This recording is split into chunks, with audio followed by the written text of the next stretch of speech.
예, 안녕하세요. 여러분들 반갑습니다. 여러분들과 함께 시장 상황 살펴보도록 하겠습니다. 우선 미국 증시 지수 나스닥이 마이너스 0.2, 나머지는 올라갔죠. 러셀도 상승했고. 그래서 이게 원래는 그 장 초반에 좀 빠졌다가 장 막판에 좀 올라왔거든요. 그래서 러셀이 올라오다 보니까는 상승 종목 개수가 1665개, 하락 종목 개수보다 더 많았습니다. 변동성 지수는 최근에 반등했다가 22.43까지 반등했다가 다시 한번 눌렸죠. 저항대 맞으면서. 그래서 좀 시장 자체가 좀 안정화되는 모양새가 있긴 있습니다. 일시적이 남아. 그리고 마이크로소프트가 많아. 이거 업데이트 좀 해볼까요? 네, 마이크로소프트가 마이너스 0.06, 엔비디아가 그나마 장 막판에 좀 밑꼬리 잡아주면서 올라왔는데 0.04, 애플이 마이너스 0.48, 아마존이 0.56, 테슬라 마이너스 3.68, 메타가 0.45, 45, 구글이 마이너스 1.98. 뭐 시장 자체가 좀 애매하긴 하네요. 약간 좀 혼조세가 있는 모양새로 보입니다. 그래도 최근에 약간 반등해서 올라오는 게 유가 쪽이죠. 에너지, 엑스모빌 2.38, 쉐브론도 1.36. 요새 약간 에너지 쪽이 약간 반등하면서 올라오는 모양새가 있습니다. 관련된 종목에. 그리고 이것도 좀 업데이트해서 한번 살펴볼까요? 에너지가 1.56 상승, 유틸리티가 1.37. 뭐 전반적으로 상승해줬어요. 근데 세미컨덕터가 그래도 좀 약세긴 하죠. 마이너스 0.58이니까. 커뮤니케이션 서비스 쪽이 마이너스 0.84. 아직까지는 성장 쪽이 그렇게 강하게 반등한 모양새는 아니에요. 그래도 뭐 오늘 장은 그나마 숨고르기? 그동안 좀 하락하다가 좀 약간 반등해주는 모양새? 이것 좀 볼까요? 나스닥 자체가 지금 빠지다가 이게 저가로는 마이너스 2.13%까지 빠졌어요. 근데 지금 화면 잘 보이시나요? 이게 망치형 캔들 나왔거든요. 잠깐만 캔들로 좀 확대해 봅시다. 그렇죠? 망치형 십자형 캔들 나왔지. 그리고 약간 샛별형 캔들 나왔고. 그래도 좀 약간은 거래량 동반되지 않았는데 그래도 약간 잡아주긴 했어요. 그리고 저번 시간에 말씀드린 것처럼 근데 이게 추세선을 이탈하긴 했어요. 이 상승추세 가다가 이탈하면서 61선에 걸렸거든요. 여기 지지라인 걸리긴 했습니다. 그래서 약간 나름대로 잘하면은 지금 가장 큰 이슈가 뭐 AI 버블 관련된 이슈도 있는데 셧다운 관련된 이슈가 좀 크거든요. 그 부분이 좀 마무리가 된다고 한다면 근데 올라가도 어차피 걸려요. 저항대 걸리기 때문에 이게 이어서 노를 수가 있거든요. 이어서 놀게 되면은 이게 다시 또 빠질 수 있어요. 여하튼 간에 지금은 그냥 반등의 관점으로 좀 보시는 게 맞을 것 같아요. 지금 엔비디아도 이게 막판에 좀 잡아줬죠. 지지라인 걸리면서. 근데 올라가면 반등이죠 뭐. 근데 올라가면 어차피 저항대예요. 그럼 다시 빠져. 여기서 어떻게 될지 봐야죠 뭐. 이쪽 추세로 간다고 한다면 여기서 하락삼각형 패턴 나오고 그 다음에 빠질 수도 있거든요. 여하튼간에 뭐 지금은 그냥 반등의 관점으로 좀 보시면 되지 않을까? 예, 그렇게 보고요. 그 다음에 요새 가장 핫한 이슈였던 것이 뭐였냐면은 달러예요, 달러. 최근에 달러가 좀 반등하면서 많이 올랐죠. 근데 지금 그래도 약간 조정받고 있어요. 그래서 뭔가 좀 달러도 약간 시장 분위기가 반등에 좀 도움을 주는 모양새가 있고요. 한국 증시가 또 어제 흔들렸죠. 제가 여러분에게 최근에 좀 한국 증시 흔들리는 거 예고하면서 말씀드렸던 부분이 대차 쪽이었거든요. 근데 대차 쪽을 좀 먼저 살펴볼게요. 공매도하고 대차. 이때 11월 6일 날 대차가 1억 1,800만 주로 엄청나게 증가했죠. 그래서 제가 여러분들에게 말씀드렸던 것이 대차가 이렇게 많이 증가했으니까는 공매도가 증가할 수 있고 공매도가 증가하게 되면은 아무래도 시장이 좀 흔들릴 수 있겠다 말씀드렸는데 뭐 아니나 다를까? 네, 어제 코스피가 마이너스 1.18 하나. 근데 이것도 좀 잡아주지 않았어요? 저가로는 뭐야? 저가로 많이 빠졌다. 저가로 마이너스 3.46%까지 빠졌죠. 그나마 좀 밑꼬리 잡아주면서 올라오긴 했습니다. 마이너스 1.8 하나. 그런데 이 수급을 보니까 수급에서 외국인들이 11월 3일부터 매도 때렸잖아요. 이때부터 매도 때리기 시작했는데 와 매도가 엄청나게 나왔죠. 물량이 2조 원, 2조 원. 그래도 11월 7일 금요일에 어제 매도 물량이 좀 줄어들었어요. 마이너스 5천억 원으로 줄어든 부분이 있습니다. 그나마 좀 약간은 네, 좀 안정되는 부분이 있죠. 미국 증시가 그래도 나름대로 좀 안정되는 부분이 있으니까 한국 증시도 좀 안정되어지지 않을까? 그런 생각은 있어요. 근데 그럼에도 불구하고 11월 7일 날 증시가 너무 많이 흔들렸잖아요.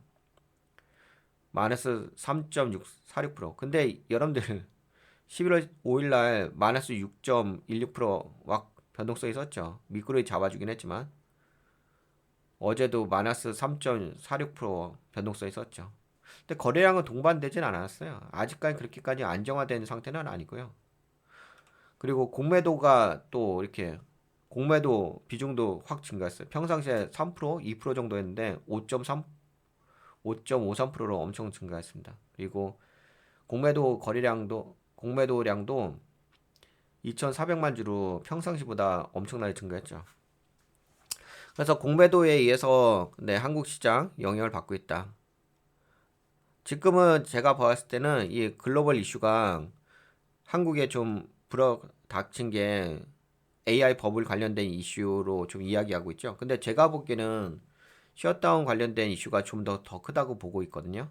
뭐 그것 때문에 이제 미국의 항공편도 좀 줄이는 부분도 있고 셧다운이 실제로 미국 경제에 영향을 미치는 부분이 있잖아요. 그리고 지금 AI 쪽은 고평가된 부분이 있어서 그거에 대한 뭐 건강한 조정 이렇게 좀 바라보고 있어요. 근데 건강한 조정이라고 이야기하는 것은 아무래도 뭐 고평가된 부분이 있었으니까 그 부분이 좀 조정받으면서 버블이 약간은 현실적인 면으로 닿아지면서 긍정적으로 평가하는 부분도 있거든요. 일시적인 조정, 아니 이거는 이제 그냥 일시적인 조정이었다 이렇게. 근데 그거는 이제 나중에 더 좀 살펴봐야 될 것 같긴 합니다. 그게 그냥 AI 버블의 그 부분을 좀 제거하기 위한 건강한 조정이었는지는 좀 더 나중에 더 살펴봐야 될 것 같긴 하고요. 그래서 지금 보았을 때는 나름대로 뭐 미국 증시도 좀 잡힌 모양새도 있고 한국 증시에서도 뭐 외국인들의 매도세가 좀 줄어들고 하는 부분도 있고 그다음에 여기 보시게 되면 선물 지수도 약간 밑꼬리 잡아줬죠. 야간 선물 지수가 밑꼬리 잡아주면서 올라간 건 있어요. 그리고 이거 야간 선물 지수가 마이너스 0.30이잖아요. 그래서 살짝쿵 지금 그나마 약간은 네, 좀 안정화되는 단계로 어, 시장이 좀 움직이고 있다. 그리고 21선까지만 좀 빠졌죠. 그래서 그런 건 있는데 뭐 그렇다고 해가지고 지금 시장 자체가 좋은 거냐 그런 건 아니죠. 예, 왜냐면 어차피 시장은 꺾이긴 꺾였잖아요. 뭐 예전에도 여기 꺾이지 않았나요? 올라가다가 이렇게 꺾였으니까 다시 올라가지 않았나요? 뭐 지금도 그럴 수 있죠. 여기서 잘만 다시 매집 들어가게 되면 다시 올라갈 수도 있긴 하겠죠. 그런데 그거는 나중에 이야기고 지금 섣부르게 그런 걸 예단할 필요가 없고요. 지금은 올라가 봤자 어차피 여기잖아요. 걸리는 자리잖아. 그리고 지금은 박스권 매매잖아요. 그렇죠. 그렇기 때문에 약간 좀 성장주 쪽은 좀 방어적인 투자 전략으로 가져가셔야 하지 않을까? 그리고 약간 이제 돈의 이동의 흐름도 좀 살펴봐야 하지 않을까 싶어요. 섹터 간의 흐름의 변화 그런 게 있고 그다음에 또 여러분들과 이야기할 게 그러면은 여기서 좀 아까 체크하다 마저 체크해 볼게요. 여기 대차 쪽이 11월 6일 날 1억 1,800만 주였잖아요. 근데 11월 7일 날 3,800만 주가 됐잖아요. 그러면 대차가 줄어들었잖아, 그치? 공매도는 당연히 그 전날에 1억 1,800만 주 됐으니까는 그 다음 날에 영향을 주긴 하겠죠. 그래서 공매도는 2,400만 주로 증가를 했잖아요. 그런데 그래도 대차가 줄어들었으니까 그나마 좀 월요일 날에는 여기 상환 지수가 오히려 증가했죠. 대차가 줄어들고 대차 체결 지수가 줄어들고 상환이 증가했죠. 그래서 대차의 잔고가 줄어들었고요. 그래서 이런 부분을 보게 된다고 한다면 월요일장은 그나마 좀 금요일장보다는 좀 안정적으로 시장의 반응이 있지 않을까 생각돼요. 근데 그렇다고 해서 그 부분을 그냥 단순하게 대차 체결 지수라든지 대차 잔고가 줄어들었다고 해가지고 현재 상태가 그러면 뭐 바닥인가요? 진바닥인가요? 그렇게 보기는 어려워요. 왜냐면 단순하게 이 대차하고 공매도가 1대1 관계는 아니거든요. 여러 가지 변수들이 있기 때문에 1대1 관계는 아니기 때문에 여러 가지 조건들을 좀 더 따져봐야 합니다. 그러기 위해서는 보통은 이렇게 좀 빠지고 대차 쪽으로 빠졌을 때는 약 3일에서 5일 정도는 더 관망하면서 지켜볼 필요가 있거든요. 근데 그런 이야기도 할 수 있죠. 아, 뭐 빠졌다가 반등 빨리 해주면 어떻게 해요? 그건 어쩔 수 없어요. 그건 늘상 일어날 수 있는 일이니까 그게 핵심은 아니죠. 금융에서 가장 핵심은 안정성, 불확실성의 해소인 거지. 반등해서 올라갔어요, 떨어졌어요. 이게 핵심은 아니고 여러분들 그 소중한 자산을 운영할 때는 당연히 시장의 불확실성이 제거가 돼야 되잖아요. 안정성 있게 투자해야 되잖아요. 예, 그런 관점을 본다면 좀 더 관망하면서 시장의 그 자금을 좀 방어적인 관점으로 운영하는 것이 맞지 않을까 그런 생각이 있습니다. 그러면 지금의 여러분들과 지금 이야기했던 이 부분, 이 대차 쪽이 좀 감소한 부분과 공매도 이 부분, 요기에 이거 대해서 그냥 간단하게 제가 좀 정리한 자료가 있으니까 그거 한번 들어보실래요? 제가 분석한 내용은 좀 길긴 긴데 그 내용을 다 함께 공유하기는 좀 시간상 그렇고요. 그냥 요거 이것만 좀 한번 들어보세요.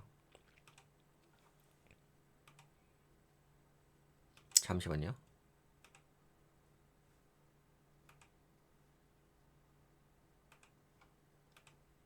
좋습니다. 그럼 이 내용을 애널리스트의 시선으로 방송에서 바로 읽을 수 있도록 자연스럽게 풀어드리겠습니다. 우리가 시장을 볼 때 자주 하는 실수 중 하나가 바로 하루치 숫자에 과도하게 반응하는 겁니다. 하루 예를 들어 오늘 대차 상환이 늘었다고 해서 쇼커버가 들어왔다고 단정하기 쉽지만 사실 이건 단편적인 신호일 뿐이에요. 왜냐하면 대차 거래에는 ETF 마켓 메이킹, 해지 포지션, 차익 거래, 그리고 결제 시차 같은 다양한 요인이 섞여 있기 때문입니다. 그래서 하루 동안 상환이 늘었다는 게 반드시 숏이 청산됐다는 뜻은 아닙니다. ETF가 환매되거나 해지 포지션이 단기 해제되면서도 상환이 잡힐 수 있거든요. 그래서 우리가 봐야 할 건 하루의 데이터가 아니라 3바 5일간의 평균적 흐름, 3에서 5일간의 즉 평균적 흐름. 연속성입니다. 만약 그 기간 동안 대차가 꾸준히 줄어들고 같은 시기에 공매도 잔고가 감소하며 외국인 매도가 둔화되고 거래량이 바닥에서 서서히 반전하는 흐름이 나온다면 그게 바로 진성 쇼커버, 즉 진짜 커버의 증거가 되는 겁니다. 결국 핵심은 이겁니다. 상환 이꼬르 쇼커버가 아니라 지속적인 상환 흐름, 공매도 둔화 플러스 수급 완화 이 세 가지가 함께 움직일 때 비로소 시장이 진짜로 숨을 고르고 반등을 준비한다는 뜻이에요. 숫자 하루치에 흔들리지 말고 며칠간의 패턴을 중심으로 세력의 의도를 읽어내는 것. 그게 지금 같은 변동성 장세에서 훨씬 정확한 시장 해석의 방법입니다. 네, 그래서 네, 지금은 단순하게 예를 들어서 대차가 줄어들었다고 해서 쇼커버 1대1 관점으로 좀 보면 안 되고 여러 가지 변수가 있으니까 좀 더 지켜보면서 방어적인 관점으로 투자 전략을 운영하는 것이 좋지 않을까 싶어요. 그거에 대한 모니터링 좀 필요할 것 같다 좀 말씀드리고 그 다음에 이제 마무리 좀 할까요? 제가 마무리로 여러분들과 지금 오늘 뭐 한국 시장은 여러분들과 지금 방금 이야기했으니까 요 정도 이야기하고 미국 시장이 어떻게 움직였는지 그거에 대해서 좀 정리한 자료가 있는데 그거 함께 좀 살펴보죠. 미국 시장의 그 관점 어떻게 오늘 시장을 바라봐야 할 것인지.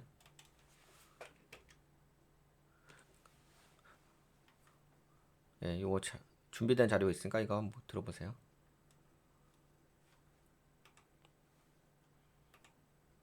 오늘 뉴욕 증시는 전형적인 심리의 흔들림 속 균형 찾기 장세로 정리됩니다. 다우 지수는 약 0.16% 상승, 상승했죠. S&P 500은 0.13% 상승, 상승. 반면 나스닥은 0.12% 하락, 러셀 약간이었지. 2000은 0.58% 상승했습니다. 상승했어. 즉 빅테크가 흔들리자 중소형주와 가치주가 숨을 돌린 날이었죠. 이번 주 전체로 보면 나스닥이 약 3% 하락하며 4월 이후 가장 나쁜 주간 성적을 기록했습니다. 나스닥. 그 중심에는 AI와 반도체 섹터의 피로감이 있습니다. 엔비디아, AMD, 테슬라, 마이크로소프트 등 대표주들이 동반 약세를 보이며 시장 전체의 성장 프리미엄이 잠시 흔들렸습니다. 하지만 시장의 에너지가 완전히 빠진 건 아닙니다. 장중 낙폭은 컸지만 후반으로 갈수록 딥바잉, 즉 매수세가 유입되었고 가치주와 중소형주로 자금이 이동했습니다. 특히 동일가중 S&P ETF가 상승세를 보이며 시장 내부의 호흡은 여전히 살아있다는 신호를 보냈습니다. 정치적 요인도 중요한 변수였습니다. 정치적 요인. 미국 정부 셧다운이 사상 최장기 기록을 경신하면서 투자자들은 공식 통계 공백 속에 불확실성을 겪고 있었죠. 그런데 이날 척 슈머 상원 원내대표가 셧다운 종료를 위한 새로운 제안을 내놓으면서 새로운 시장은 제안. 급락하던 낙폭을 빠르게 그러니까 줄였습니다. 이걸로 이는 인해서 단순한 정치 이벤트가 아니라 불확실성의 문이 열릴 수 있다는 신호로 해석됐습니다. 불확실성이 좀 또 제거될 하나 수 있다. 주목할 건 심리의 바닥 시그널입니다. 미시간대 소비심리 지수는 사상 최저 부근으로 떨어졌고 10월 감원 발표는 22년 만에 최대치였습니다. 하지만 시장은 더 이상 이를 공포로 받아들이지 않았어요. 오히려 이 정도면 정책 대응이 나올 가능성이 있다는 기대감으로 후반 기대감. 매수세가 들어왔습니다. 후반에 들어왔어요. 채권 금리는 하락했습니다. 어, 단기물과 장기물 모두 내려오면서 시장은 경기 둔화를 인정하면서도 정책 여력을 염두에 두는 모습이었습니다. 정책 여력. 결국 오늘의 메시지는 분명합니다. AI 버블이 아니라 AI 조정입니다. 위험 회피가 아니라 균형 회복입니다. 시장은 한쪽이 무너질 때마다 다른 한쪽으로 에너지를 재배분합니다. 지금은 그 전환의 과정에 있는 거예요. 빅테크가 흔들리는 동안 러셀 2000, 소재, 에너지, 필수 소비재 같은 실물 기반 섹터들이 숨을 쉬고 그러니까 이쪽으로 채권 약간 금리 돈이 완화와 이동했어. 함께 유동성이 새로운 길을 찾는 시기로 넘어가고 있습니다. 즉, 이번 하락은 붕괴의 신호가 아니라 숨 고르기의 신호. AI와 가치의 새로운 균형점을 찾아가는 전환의 구간입니다. 네, 이렇게 좀 정리하고요. 그 다음에 요것만 좀 체크하시면 될 것 같아요. 이게 막판에 나름대로 밑꼬리 잡아주면서 약간 양봉으로 좀 전환되는 부분이 있잖아요. 셧다운 이 문제가 좀 해결돼야 되지 않을까 싶어요. 요거 셧다운 문제가 어떻게 잘 해결되는지 저는 이게 가장 핵심 포인트라고 보고 있고요. 나머지는 뭐 AI 버블을 이야기하고 있는데요. 지금 AI 버블은 최근에 좀 조정받으면서 어느 정도 일부 거품이 좀 제거됐다 이렇게 좀 보고 있는 것 같습니다. 그러니까 건강한 조정이라고 이렇게 보고 있어요. 근데 하지만 그럼에도 불구하고 아까 쉬었던 이 부분이 좀 해결된다고 한다면 어느 정도 뭐 시장은 안정권으로 다시 진입을 할 수 있지 않을까라고 보긴 보는데 그럼에도 불구하고 지수가 좀 빠진 거 있으니까 반등 이거밖에 안 나오잖아요. 그러면은 아직까지는 계속적으로 모니터링 해야죠. 진짜 안정된다면 다시 올라갈 수 있고 왜냐면 연말 쇼핑 시즌도 있으니까 그게 아니라고 한다면은 이렇게 올라가다가 저항점 받고서 여기서 플래그 주다가 빠질 수도 있고 네, 지금은 여하튼간에 일정한 밴드 하에서 움직이는 거 반등의 관점으로 좀 보셔야 될 것 같아요. 반등의 움직임으로. 네, 그러면 이번 시간은 여기까지 좀 진행할까요? 네, 어떻게 좀 도움이 되셨나요? 이번 시간? 네, 도움이 되셨다고 생각되신 분들은 네, 가시기 전에 좋아요, 구독 버튼 한번 눌러주시고요. 네, 여러분들 지금까지 시청해 주셔서 수고하셨습니다. 안녕. 건강하시고요.